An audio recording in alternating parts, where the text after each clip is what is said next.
Madam আপনার parcel. আরে এ দেখছি আমার মেয়ে 6 মাস ধরে যারা খুঁজতেছি আজকে পাইছি। আজকে এর একটা বিহিত আমি করেই ছাড়বো। কি হলো কাম্বার মতন দাঁড়িয়ে আছেন কেন লাগে? দেন পার্সেলটা। কি আশ্চর্য বিষয়, আপনি আমাকে চোর মারতেছেন কেন লেগে?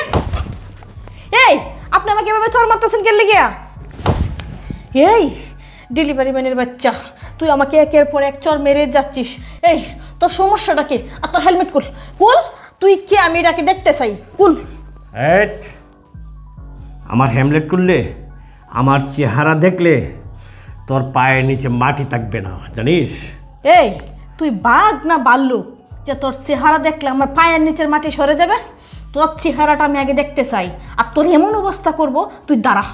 এই তুমি কই গেলা? তাড়াতাড়ি আসো তো। ডাক ডাক, তোর কোন বাবাকে ডাকবি ডাক, দেখি তোর বাবা এসে আমাকে কি করতে পারে। তুই এখানে দাঁড়া, তোকে কি করতে পারি আর না পারি এটা তোকে আমি পরে দেখাচ্ছি। কই গেলা? তুমি তাড়াতাড়ি আসো তো। এই ডেলিভারি ম্যানের বাচ্চা, তুই আমাকে একের পর এক চোর মেরে যাচ্ছিস। এই তোর সমস্যা কি আমাকে এটা বল। আর তোর হেলমেট খুল, তোর পরিচয় কি এটা আগে আমি দেখবো। কুল কুল হেলমেট কুল। এই তুই বাঘ না ভাল্লুক যে তোর চেহারা দেখলে আমার পায়ের নিচের মাটি সরে যাবে? তোর হেলমেট কুল আগে, তোর হেলমেট কুল। এই কই গেলা? তুমি তাড়াতাড়ি আসো তো। এই কিসে তো চিল্লাচিল্লি কিসে এখানে?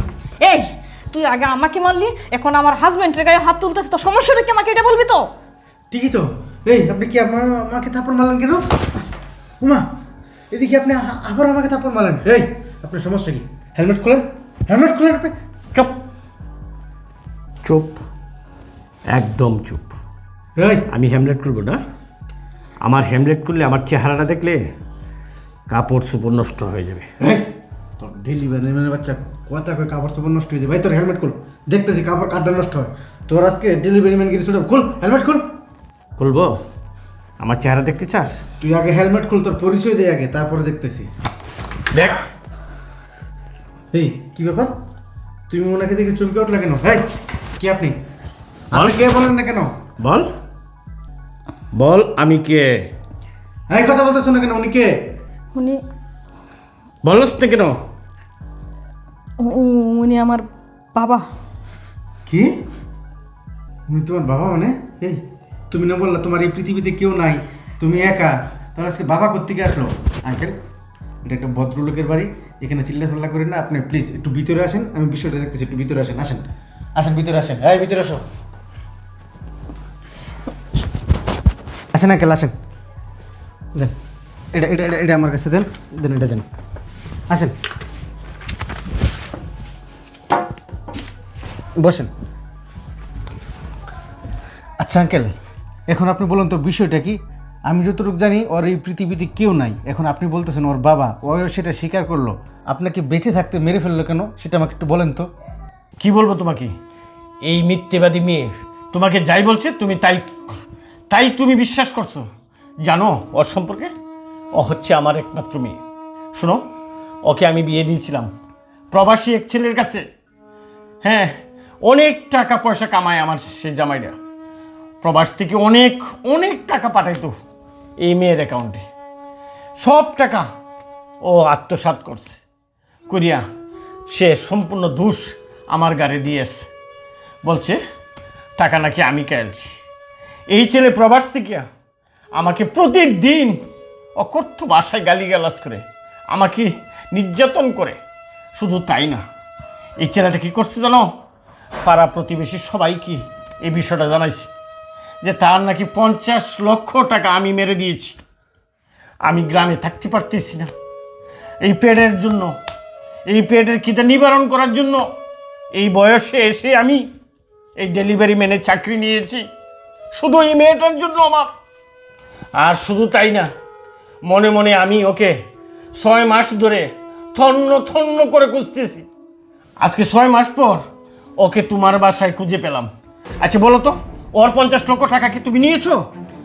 স্বাভাবিক স্বাভাবিক, তোমার বাসার যে পরিপাটি অবশ্যই ওর টাকা দিয়ে তুমি বাসাটা করছো। আঙ্কেল, এসব আপনি কি বলতেছেন? আমি ওর টাকা দিয়ে বাসা করবো কেন? আল্লাহর রহমতে আল্লাহ আমাকে অনেক টাকা পয়সা দিছে। শুনেন, আমি ওর কোনো টাকা পয়সা নেই নাই। আর ওর কাছে যে 50 লক্ষ টাকা আছে আঙ্কেল, সেটা আমি জানিও না। আপনি এখন বললেন আর আমি শুনলাম। আমি ওর কাছ থেকে টাকা কেন নিব? আর শুধু তাই না, ও আমাকে বলছে ও খুব গরিব অসহায়, ওর পৃথিবীতে কেউ নাই, সে অসহায় মনে করে আমি তাকে বিয়ে করছি। আর আপনি এখন এসে বলতেছেন ওর কাছ থেকে আমি 50 লক্ষ টাকা নিছি। আপনি আপনার মেয়েকে জিজ্ঞেস করেন সে 50 লক্ষ টাকা কি করছে। আর শুধু তাই না, সে শুধু প্রবাসী স্বামীর সঙ্গে চিট করে নাই, সে আমার সঙ্গেও চিট করছে, সে আমাকেও টাকাইছে, আমার সঙ্গে মিথ্যা কথা বলছে ও একা। আর এখন শুনতেছি তার হাজব্যান্ড আছে। আঙ্কেল, আমি আপনার এই মেয়ের একটা টাকাও খাই নাই। কি তুমি ওর 1 টাকাও পাও নাই? এই টাকাটা কি করছস? বাবা টাকাটা আমার কাছেই আছে, হ্যাঁ তোর কাছে আছে? কোন জায়গায়? ব্যাংকে আছে বাবা। ব্যাংকে আছে? এই এখন এই ছেলে কি বললো শুনলি? এই ছেলে তোকে রাখবে না, তুই তার সাথে সিট করছস, তার বাসা থেকে বাইরে যাওয়ার জন্য বলছে, আমাকে নিয়ে যাওয়ার জন্য বলছে। এখন কি করবি? কি করবি তুই? বাবা তুমি যেটা ভালো মনে করো আমি সেটাই করব। আমার ভালো বলতে আর কিছুই নাই।